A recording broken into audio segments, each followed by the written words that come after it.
see Inspector Lestrade at once. Your name, sir? Dr. John Watson. He's expecting you, sir? In a way, I believe he is. Well, I'll tell him you're here, sir.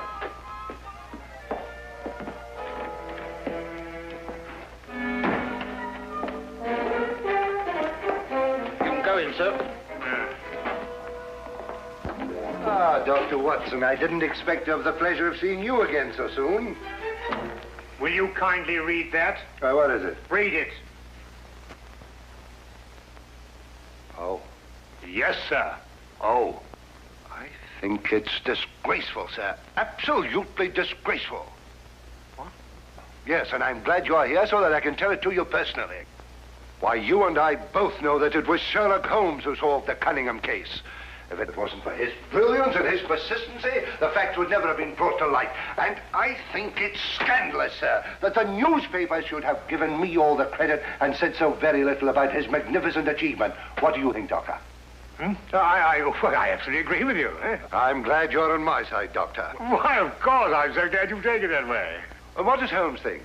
Oh, he doesn't mind. You know, he doesn't care who gets the credit. Oh, dear old Holmes, such a modest fellow. Yes, Well, look, you must give him my kind regards. Yes. And tell him that, although I know he doesn't think anything about it, I intend to get the newspapers to get the facts straight. Well, that's very good of you, Inspector. What's Holmes doing these days? Well, the last time I saw him, he was playing about with a lot of ink smudges and talking about the prints that fingers make. No. Good old Holmes, always experimenting. Inspector Lestrade, sir. Yes, what is it? There's been a murder reported at the home of Lord Beryl. What, Lord Beryl of the Foreign Office? That's him, sir. I'll be right with you. Excuse me, Doctor. Yes, of course. Lord Beryl. This is going to be a tricky situation to handle, what with the Foreign Office and who knows what else. Yes. Can I be of any assistance? I don't think so, Doctor. Oh, well, perhaps as a medical man. Mind you, I don't know what to expect, but I think you would be of invaluable assistance. Say no more. Here's the address, sir. Your carriage is waiting outside. Oh, thank you very much. Perhaps you'd care to acquaint Sherlock Holmes with what has happened. Well, I don't know. I don't know myself what's happened. As you said, the people involved make this case rather delicate. Perhaps a little suggestion now and then might help facilitate matters. One never knows. Yes, you're so right. Take a message to Mr. Sherlock Holmes of 221 Baker Street. 221B. Yes, of course, 221B Baker Street. Tell him what has happened and drive him to Lord Beryl's residence. Yes, sir.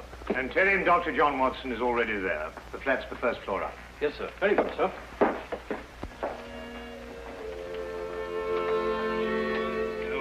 221B Baker Street.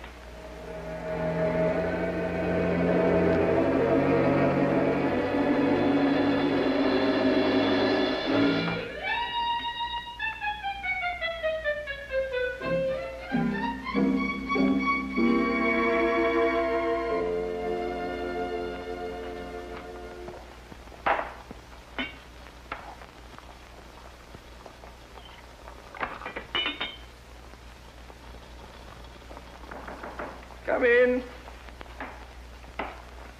Excuse me, Mr. Holmes. Yes? A message for you, sir. There's been a murder committed at the home of Lord Beryl. Inspector Lestrade and Dr. Watson have already gone there. Thank you. Would you care to have some tea?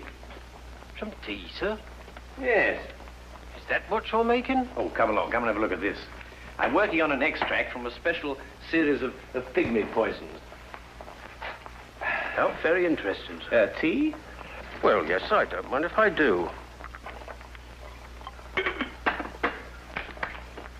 You take milk? Yes, sir, please, sir, if I may. Splendid. Sugar? Thank you, sir. Where did I put that sugar? That's it. It's right here. Help yourself. Thank you, sir. So.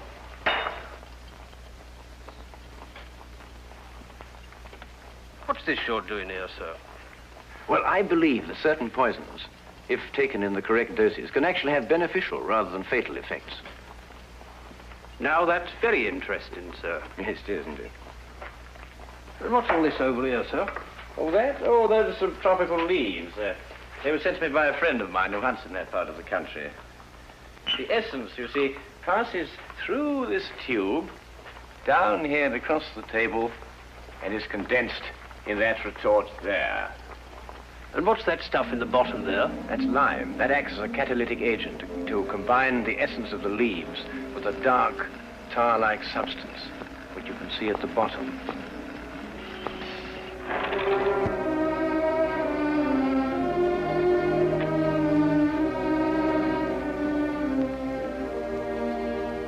Inspector Lestrade, I demand to see my wife. You've kept me waiting half an hour, and now I should like an explanation. Of course, you're entitled to one, sir. You know that Karl Oberstein was murdered in your study. I was informed of that, and it is a tragedy, of course. But I still don't see that that is... Lord Beryl, your wife has confessed to shooting him. What? That's why I couldn't allow you to see her. We were taking her statement. What does she say? Apart from the actual confession of murder, she refuses to say anything. You may go in now if you wish, Lord Beryl.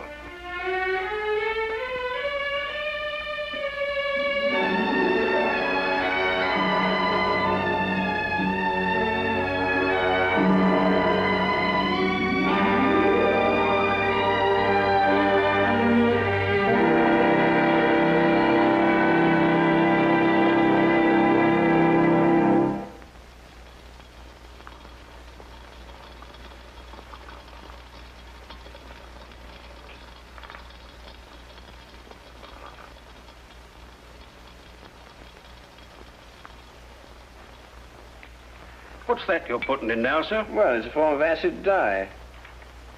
Yeah. That's all right. Oh, where have you two been all the afternoon? Didn't the sergeant tell you? Oh, yes, I remember. There was a murder somewhere. Was it interesting? No, Mr. Dwight. Uh-huh. Well, Lestrade, come and have whiskey and soda. Whiskey and soda, Lestrade. Oh, I don't know. I'll be off duty in 5 minutes. Yes, I think that'd be all right. Neat for me. Well, sit down if you can find yourself a place. There you go. yes, well, I think we can leave that to boil for a little while now. Now, gentlemen, what's the problem? Who was murdered? A man named Karl Oberstein. Oberstein. Oberstein. Oh, yes, I remember. An Austrian chap. He was originally, but of course, for a number of years, he's been a freelance agent. Mm-hmm. Buying and selling anything he can get his hands on, eh? But his hands in a bit too much this time. Lady Beryl shot him. Holt Smith, 38. Oh, really? It was a nasty bit there. I examined the body before it was removed. Entire back of the head gone. Instantaneous death, of course. Did you find the bullet? No, the police surgeon will do that. It hadn't come out. Yes, and that shot in the back of the head removes any possible chance Lady Beryl may have had of claiming self-defense. You're off duty now, aren't you, Wilkins? Yes, sir. You may go home. Thank you, sir. It's been a pleasure working for you this afternoon, Mr. Holmes. Like to know how it all turns out. I'll let you know. Thank you, sir. Good afternoon, sir. I feel sorry for Lord Beryl. There'll be quite a scandal when this appears in the papers. Yes, it certainly will be. I wonder why Lady Beryl lied to you. What nationality was Lady Beryl originally? Well, she was born in Austria, although she was brought up in America. She's been here in England for the past 5 years, since her marriage, you know. It's a shame a woman like her has to remain in prison. Still, she might decide to tell you...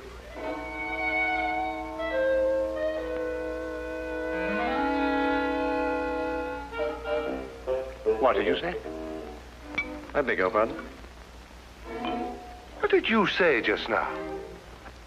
I didn't say anything. Oh, yes, you did. You said, I wonder why Lady Beryl lied to you. Oh, that. Yes, what did you mean?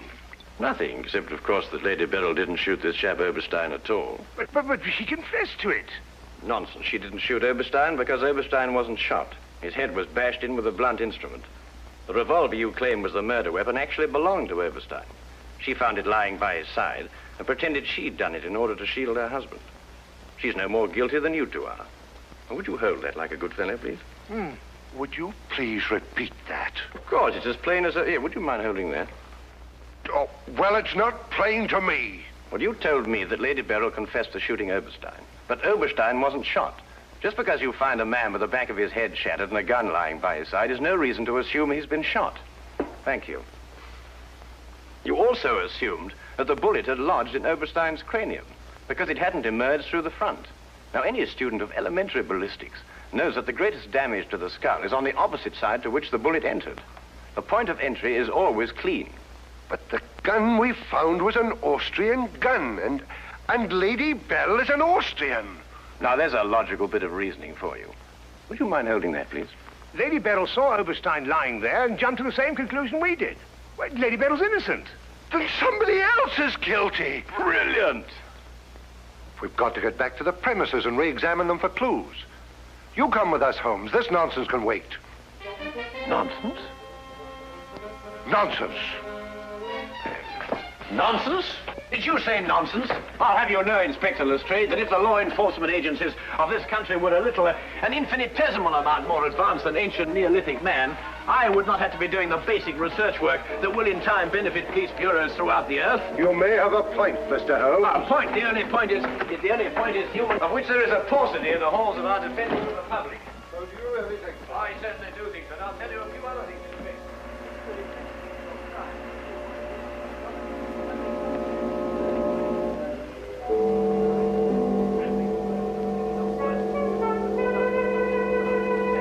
Dependent, 90% on a good memory. Details, Lestrade, those are the things. Well, she's in here, and normally I'd detain her for confessing to a crime she didn't commit, but, well, what with the Foreign Office and all that, I don't believe I will.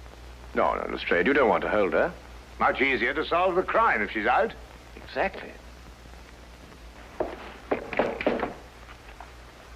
Inspector Lestrade.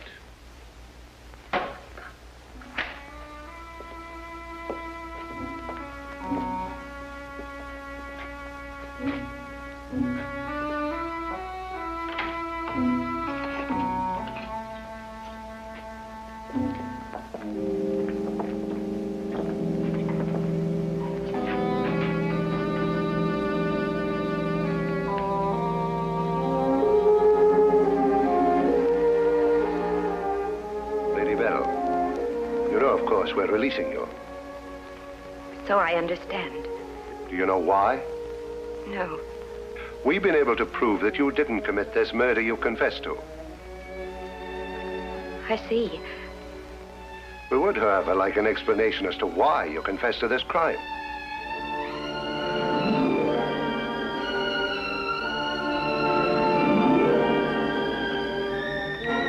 I prefer not to explain my actions, Inspector. You realize, of course, that your actions are in themselves punishable and that we could detain you.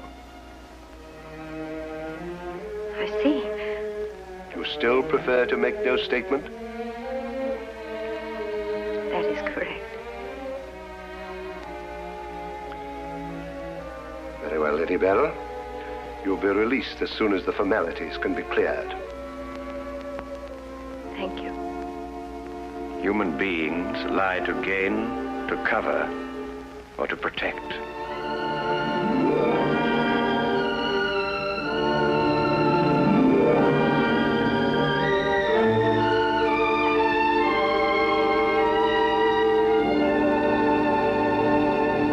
I don't know how to thank you, Mr. Holmes. Please consider me forever in your debt. Not at all. You're in the Foreign Office, aren't you, Lord Beryl? I am. Had you ever met Herr Oberstein before? I had. Exactly when? Last week. For the first time? And the last time. I see. I believe it was his habit to offer large sums of money to men in key positions for the information they may have had in their possession. I believe that was his habit, Mr. Holmes. Thank you. Oh, Lord Beryl, while your wife is on her way here, I wonder if I might look at the premises of the crime. Oh, of course, of course. It happened in the study. With your permission. My house is yours, sir. Thank you.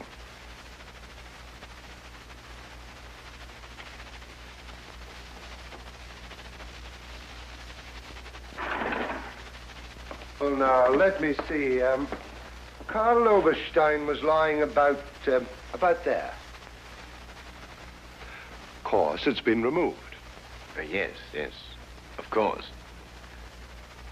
I see you've cleaned everything up with your usual remarkable efficiency, Lestrade. Now, look here, Holmes. I didn't know there was going to be any mystery about this affair.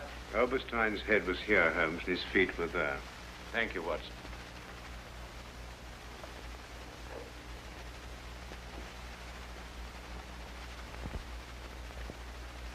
Where was the gun lying? To the left of the body. Nearer the head or the feet? Nearer the head. Was Oberstein face up or down? Face up. I had to turn him over to examine him. Has there been any effort made to gain forceful entry into the house? No, none was reported. What? Lord Beryl, do you use glasses when you read? Yes, I do. These? Are they your only pair? Yes. Who first discovered the body? I believe my secretary. Is he here? Yes. I'll call him. Thank you.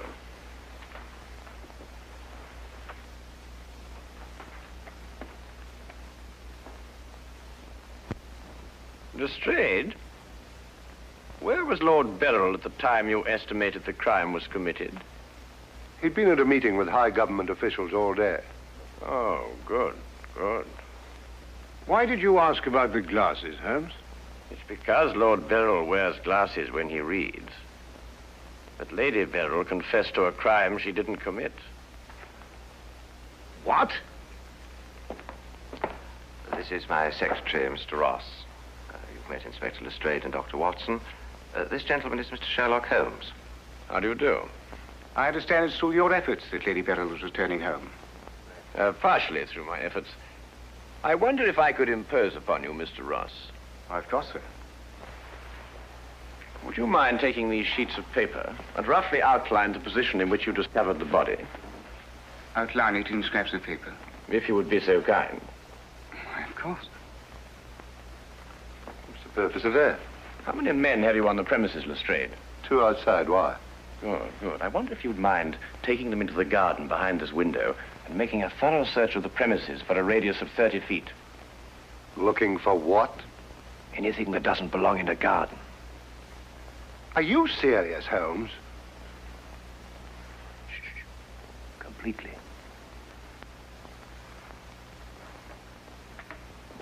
Let's got him out of our way. Have you examined your safe, Lord Beryl? I have, Mr. Holmes. All my papers are intact. Excellent, excellent. Does Mr. Ross have the combination to your safe? Yes? There's been no question of robbery. Of course not, Ross. One must ask these questions in an investigation. Of course. Good afternoon, Lady Beryl. Nina, my darling. How are you? I'm all right, George. Quite all right. You must rest. This experience must have been horrible for you. It's all right. It didn't last long enough to be too difficult. I don't know how, but Holmes has solved the entire thing. Has he really? Not entirely, Lady Beryl. Not yet. Do you expect to? I can only hope to. Mr. Holmes, if there's anything I can do to help. If it would not be too much of an imposition, Lady Beryl, I would like you to retake the position in which Mr. Ross discovered you when he entered the room. Mr. Holmes, my wife has had a harrowing experience. Please consider her nerves at this point. You're forgetting, Lord Beryl, that your wife confessed to a crime she didn't commit. The circumstances are somewhat exceptional. But if Lady Beryl would rather not... It's quite all right, George. Now, let me see.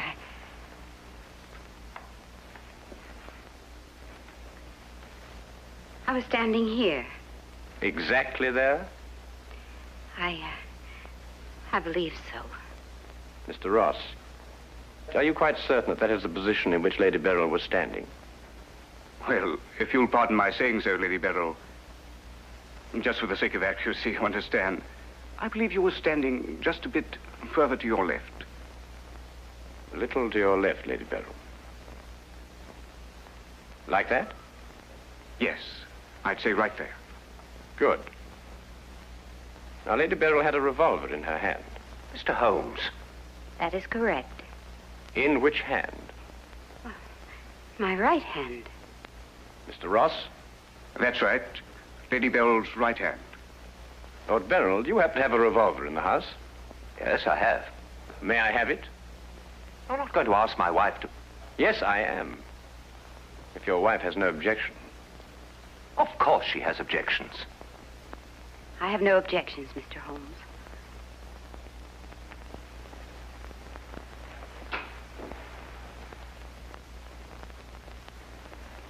Ah, excellent. A .38 caliber. Do you notice, Watson, that it's patterned very closely after the Schmidt-Holtz, the revolver in question? Lady Beryl, is that the way you held it? I believe so. Mr. Ross? Yes, it was like that. Mr. Ross, I'd like you to think very hard. A great deal depends on what you're going to say now. As far as you can remember, that was the position of Herr Oberstein's body? Yes. And where in relation to Herr Oberstein's body and Lady Beryl were the broken eyeglasses? Over there. There? Yes.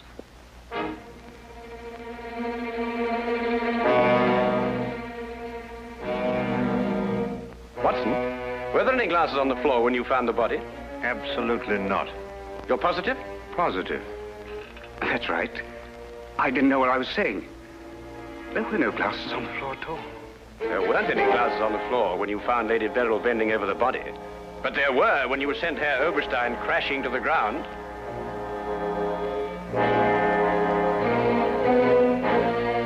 Before you run, Mr. Ross, look at Lady Beryl.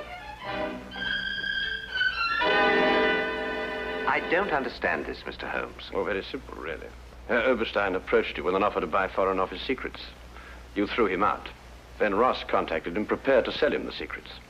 Oh, there's nothing missing from the safe. Of course not. If you sold anything, you'd have been found out. Herr Oberstein came here expecting to buy. You opened the safe, showed him the papers he wanted. He put his glasses on to examine them. And then when he paid you, you smashed his skull in. He fell, breaking his glasses.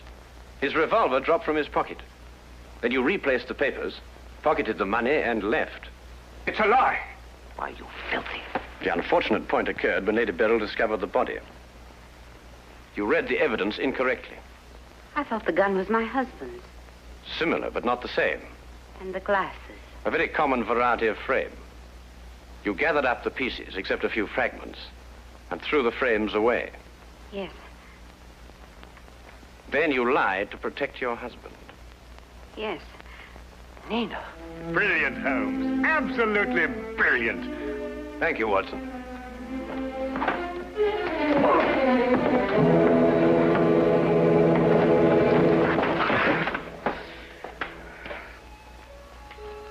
My humble and very grateful thanks, Mr. Holmes. It's been a pleasure to help so brave and noble a woman. I'm still not quite certain what's happened, but I know we shall both be forever indebted to you.